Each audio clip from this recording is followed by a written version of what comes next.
back to the Kentucky History Podcast. I'm your host, Jameson Cable, and we're joined again with Jerry Fischer of the Meade County History Museum. And you mentioned some of the World War II people. Yes, Let's yes, talk about them a little. yes. Mr. Yates. I wish I could tell you the name of the children up there. We have a man named Colonel Yates that was born here. He graduated from Meade County High School. He joined the war at the end of World War II or the beginning of Korea. He became a pilot, probably in the Army Air Corps. The Army had the Air Force. The Air Force hadn't been invented at that time, I guess.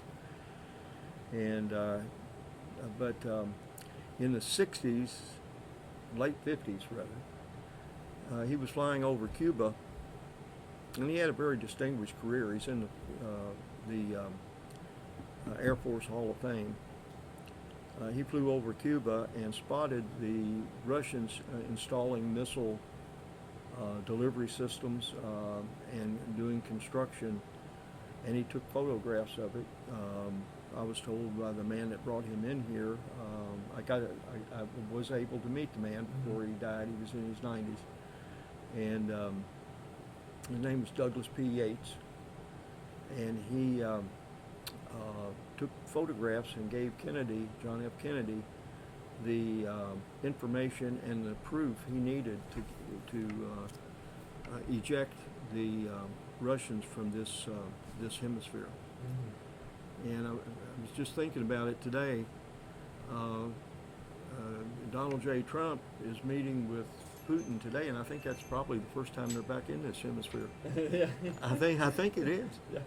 There might have been an ambassador or two, Yeah. but I think that's the first time a premier has Mhm. come back. So, that's something that that happened there.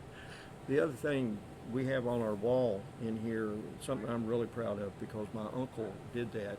He went to Guam and in the South Pacific. There was a rule. I don't know if it was a law, but it was a policy at least, where if a high school student was going to graduate as of January 1st, that they could go ahead and get their diploma if they joined a branch of the military. Yeah. And so these 5 people in this picture joined different branches. I'm not sure what branch they joined, but they all died in World War II. They got their diplomas, and but they died, and it's kind of sad. Yeah. And when the school board asked if we wanted it, they said they had. I think it was found and packed away in the basement. Mm-hmm. You know, schools do that. I'm a former teacher, and I know how that goes. But they said, "Would you want it?" And I absolutely we want it. Absolutely, because they're World War II heroes. Yeah. Yeah. And that's another fight where we're not doing slavery over there. We were doing anti-Semitism. Mm-hmm. When you mentioned, let's talk about Pee Wee Reese. Oh, yeah. Because Yeah. that's when we're looking at famous people from Meade County, he's going to be in the top 10 at least. Yeah. Oh, I would think around here higher than that. Yeah. No, he. Pee Wee Reese was born here, I think, about 1910, I believe. 10 or 12. I'm not sure. I have to go look at the picture. But anyway, he was born in Ekron, and he got his name, Pee Wee, not because of his size. He was a Pee Wee marble champ. Oh. They had different size marbles. Marbles came as almost as big as a quarter, and you had that size, and then you had a standard kind of marble, and then you had the Pee Wee marble. And he was very good at marbles, and he became the champion, at least in this area, and they called him Pee Wee Reese from then on. Now, He became a ball player. He did not play for Meade County at all. There was a Studebaker plant in Louisville, and his dad went to work there, and they moved to Louisville, and he went to DuPont Manual. And so DuPont Manual has donated some photographs of the Hall of Fame Museum. Has donated photographs and things here, and we've got them back there. But Pee Wee Reese had a sense about him, and he's had a sense of fairness, probably from his sports background. And we had at the same time he was coming up, just a little bit before, maybe 10 years before, we had a man in the Black League named Charles Henry Blackwell. And Blackwell was a standout star in the Negro League, plus he was a hero in World War I. And when Jackie Robinson years later, became the first Negro in the integrated white league, Pee Wee Reese took a great deal of time to help acclimate him. I think they even roomed together. That's what I've been told. I haven't verified that, but I believe it's to be true. But Pee Wee Reese would wait until Jackie Robinson walked out onto the field, and if the crowd booed and threw beer cans and cursed and did the things that rowdy crowds will do, Reese would walk out, put his arm around Jackie Robinson's shoulder, and when the crowd settled down, they'd play ball. And he did this a number of times. And I just found this story out not long ago. But when Pee Wee Reese died, well, I guess first, Pee Wee Reese and Jackie Robinson became close friends, and so did their wives. But when Pee Wee Reese died, Mrs. Robinson came to Pee Wee Reese's funeral, and she sat by her and held her hand throughout the funeral. Haven't already gone through that, I guess. So, Well, good story. Yeah. Another topic that is always brought up in Kentucky, and I mean this is probably nationwide too, but when we start looking at schools, a lot of one-room schools, but eventually they consolidate, and that all goes easy, or how is it in Meade County? There's something back here I wish I could show you. I'm an old-fashioned guy, and people aren't going to cotton to this, I guess. But I love it that we're a commonwealth. I love it that some of our counties require their judge to be a member of the bar. Some of them don't even require them to be an attorney. It doesn't matter. We can have whatever we want for our county judge. But it's the same way. The one-room schoolhouses, if you have a good teacher, I think are fine, and I think that they're really better because they're a community, and they're a local community. Oh yeah.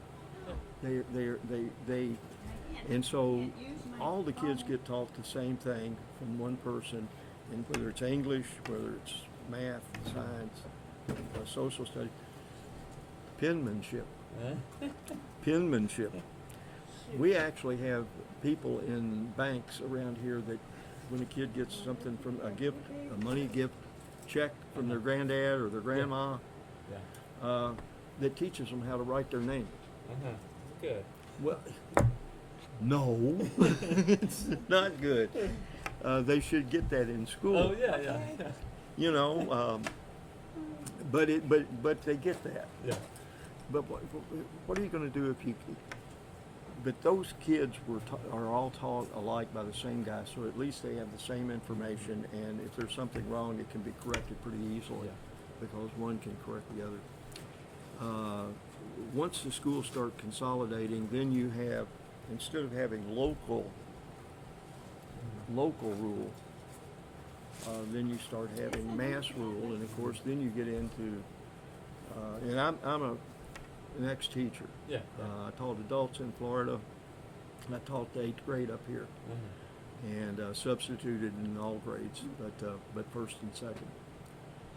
But I can tell you that the decisions that are made in other places won't exactly fit any particular place. Yeah.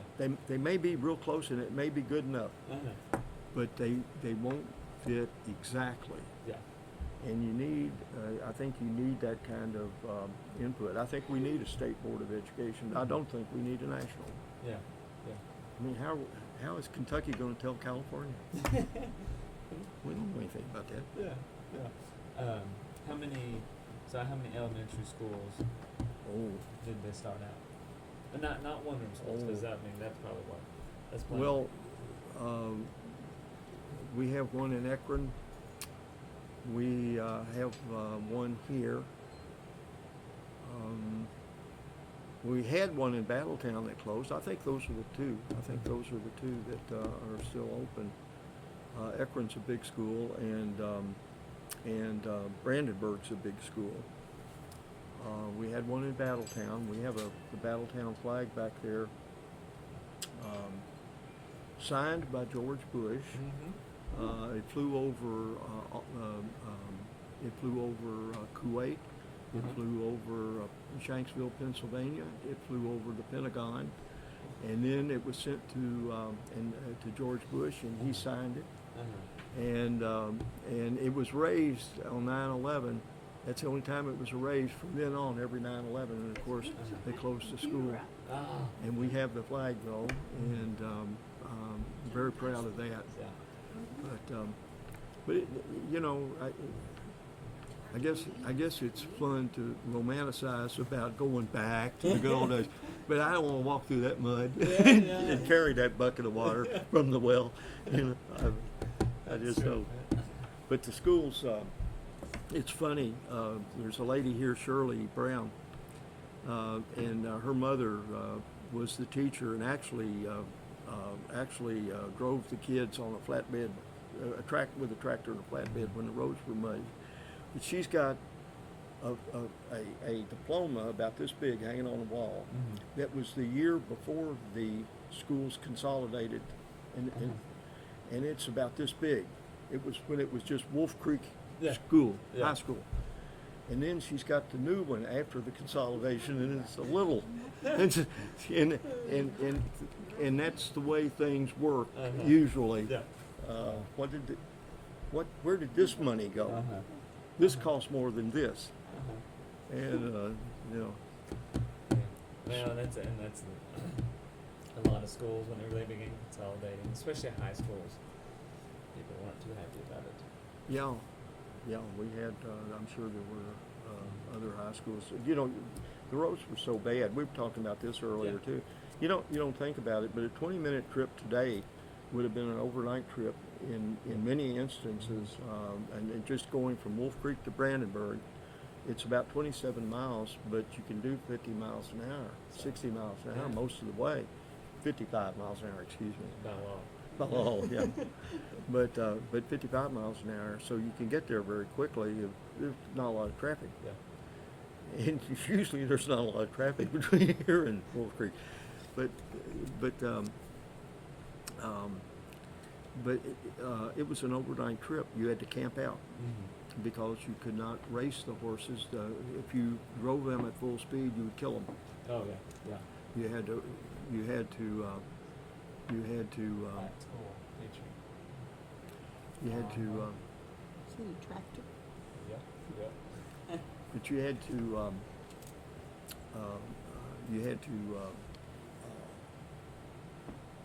Do things and treat things in a different way. Horses were not like, you keep oil and gas in a car and you keep it, you can usually make it last a long time. But horses, you had to rest them, you had to water them, you had to feed them. They needed calories too, and they were pulling heavy loads. Yeah. So it was different. It was a different time. Yeah. Getting to school was a struggle. It was not easy.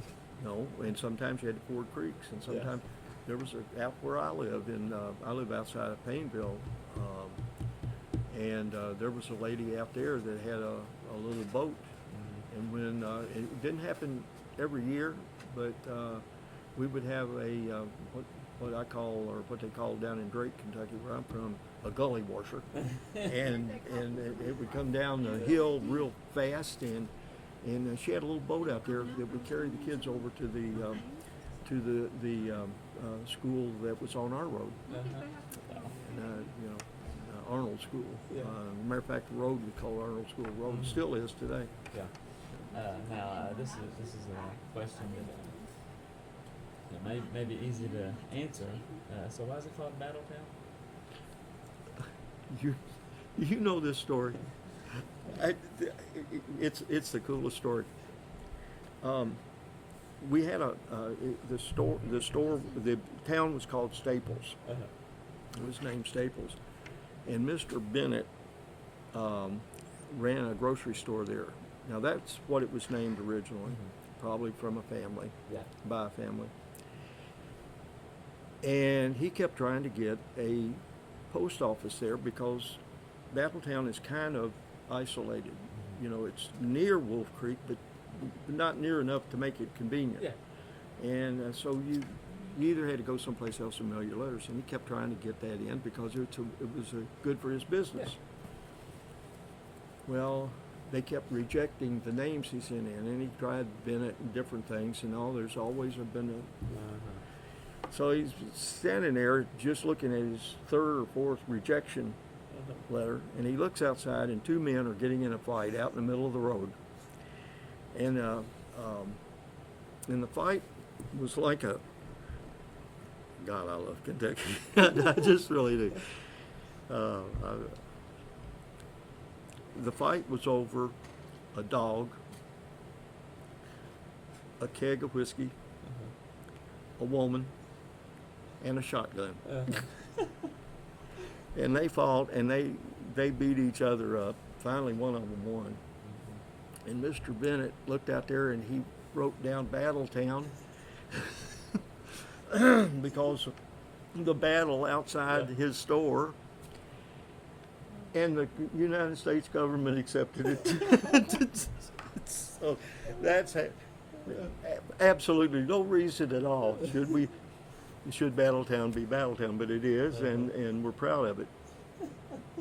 If it was only over a horse instead of maybe a dog, you'd hit that. Oh, it was, and the whiskey had to be there. I mean, well, see, that was another way of marketing your corn crop, and there were no antibiotics except alcohol. And so, when you see the cowboy movies where they pour in the liquor in there, it's not just a waste of good liquor. It's all they could do, So. Well, that's a good story. It's a good Kentucky story. But you got to ask when you got places called Possum Kingdom and all those. Bear Wall. I love Bear Wall. And Hazard even, which Hazard has a legit. It makes sense. Hazard. Oliver Hazard Perry, it makes sense when you find the storybook when you say, you found the place Hazard? Oh, man. Painville was named after it was another name before then. I can't think of what the name was, but he was named after a doctor that would go out in his automobile, and he was well loved, and they changed the name to Painville. And that delivered pain, I think. Well, had a lot of babies.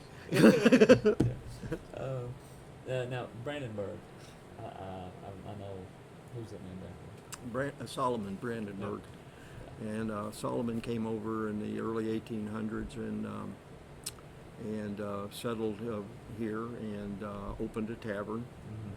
And the tavern was a two-story log structure. The upstairs was rented out. I don't know if he lived up there in part of it or not. Probably did. The first floor was a restaurant and a tavern. And you could stay over in the rooms upstairs, but the nearest thing to what they had back then as a rest house or it was what during World War I and World War II was called a flop house. Yeah. People visiting could rent a blanket and a mattress, and for a nickel or a dime could stay. And they had that same thing. People were moving around a lot, Yeah. and the only houses that you could build were made of log. Yeah. No mills. The Yeah. mills hadn't got here yet. So he was from Germany, and there's still a few Brandenburgs around. Not so many here. There's a family or two in South Carolina. Talked to one 2 or 3 weeks ago. And right across the river, where Morgan's men cross, there's a brick ranch house up there that was owned by the Brandenburgs up to about 10 years ago. So there are a few people around. And that became our first courthouse, and it makes sense. Yeah. I gave some thought to it, like, why would you want to be able to put a courthouse in a bar? It's easy. They already had the bar for the judge to slam his gavel down on. They had the chairs Yeah. that they could move the tables out and set the chairs up for the jury and for the spectators. Yeah. And then when the trial was over, he could open up his bar. He already had a captive audience.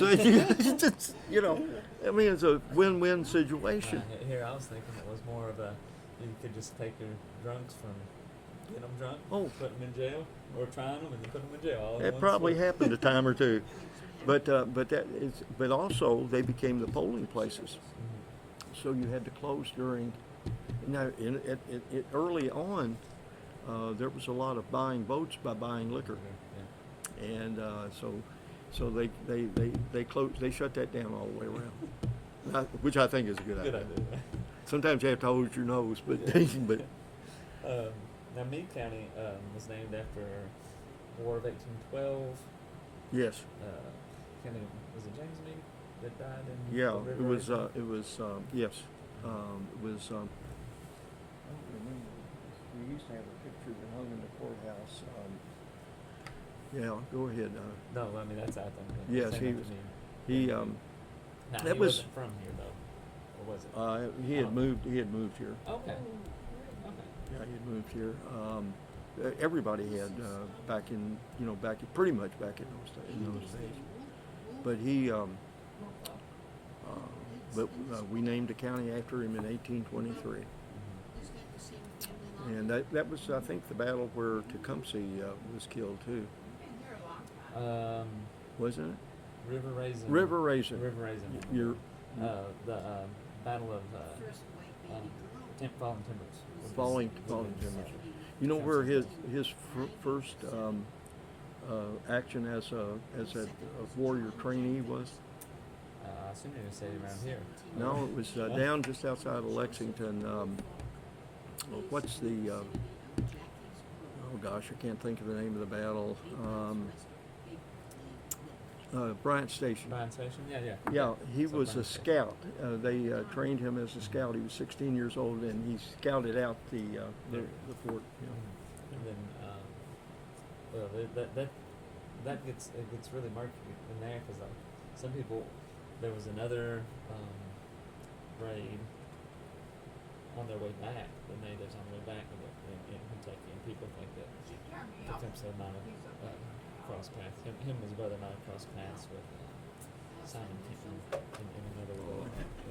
I love that story. You know Yeah. about Simon. Yeah. I mean, he was escaping the law, and he didn't do anything. He just had a fight. Yeah. Well, anything else? I mean, Meade County. I mean, that you think that would be worth a minute? Well, Meade County now. What's going on now? What's that? What's happening in Meade County now? What's the big? Well, we're getting ready for the change. 250, Yeah. the 250th anniversary is coming up, and I'm glad you mentioned that because we're going to do something here. We do something, and we work very closely with the, always have, with the reenactors group here. And we're joining with the reenactors, and we have right along when Morgan rides down Main Street. Uh-huh. On his ride, the cavalry comes down, We would sometimes marshal the crowd, especially the kids when the horses were coming, and so our historical society and as a matter of fact, we even have served on each other's board of directors. We work very closely together. The Morgan reenactment happens that same year, but not on the 4th, but on the 11th. And we're trying to work them a little closer and see if we can't do something extra special. I'm not going to tell what that is because we've got some things we've got to do. I'll tell you afterwards. Okay. But we're going to try to do something extra special and extend that celebration. And one of the things will involve music. We're actually going to do a concert down on the river on October 4th. We already got the amphitheater leased and a band booked, and we're going to do the songs of Vietnam era. Yeah. A lot of the folk songs and some of the protest songs and things, but things that I know this might be moving a little bit, but those men and women that came back from Vietnam were very shabbily treated. And it wasn't because of things they did, but because of what a handful of people did. And unfortunately, the whole barrel gets tarred by that, and a little bit of it sticks. And so we're doing something for them, and then we're going to be doing something for World War I, World War II. I can't wait to learn the rest of the lyrics to "Don't Sit Under the Apple Tree," but with anybody else. But that's all I know of it. Now, is that October of this year or October, this coming October, Yeah. October 4th. We're going to do the songs of Vietnam, and That's 250th though. Is that this? no, it's next year. Okay. Oh yeah, we've got the Morgan's Men Association is doing a major. We're involved in that, and also we're working hands in glove with our Hoosier friends. Oh dear. Now, that's a hard thing to say, but I work with Kaz Sleva up there. He's with the Discovery Center. And as a matter of fact, I'm giving a talk up there in October 28th about a Indiana family that came to here, and so we're doing Hands Across the River. There we go. Yeah. Well, networking is where it's all at. Yeah. That's Oh, the yeah. that's the fun, That's the key. Yep. Jameson. That's the fun. Yeah. Well, I think you covered it pretty well. I really do. For a summary. I appreciate For a it. summary. Yeah, well, I appreciate this, but I'd like you to come back sometime when you have more time. Yeah. And I can take you on a tour of all these places. That would Captain Bryant's Cave, Yeah. the David Henry House. So we're going to do that with the Morgan's Men Association. We do tours. Good. Yeah. So- Well, encourage people to come. And what's the tell us the museum hours and stuff? Well, right now it's Thursday, Friday, and Saturday. We open about 9 o'clock, and we stay open till the last customer leaves. There's no fee. Yeah. I mean, we take donations, but it's not necessary. We get some county and city funding, and then the donation box actually pretty much covers our store supplies. Paper and Yeah. paper and ink is about it. Little tags and that sort of thing. Most of our material is on loan. Probably 30% donated, but you can loan on demand and preserve your family heritage. Yeah. That's great. And we're expanding now. Yeah. That the new expansion or building. We're getting the entire basement, and we can use that for storage. But we're also getting an annex building that was a little church up until about a year ago. And that's where our historical society used to have its meetings. So it's going to be set up as a meeting room, and then we'll be able to Yep. move a lot of the material that you see that's overflowing. Yeah, that'd be great. Sounds good. A lot of good things going on. We want to thank Jerry Fischer of the Meade County History Museum for joining us again and sharing Meade County history with us. Thank you all for listening, and we'll see you next time.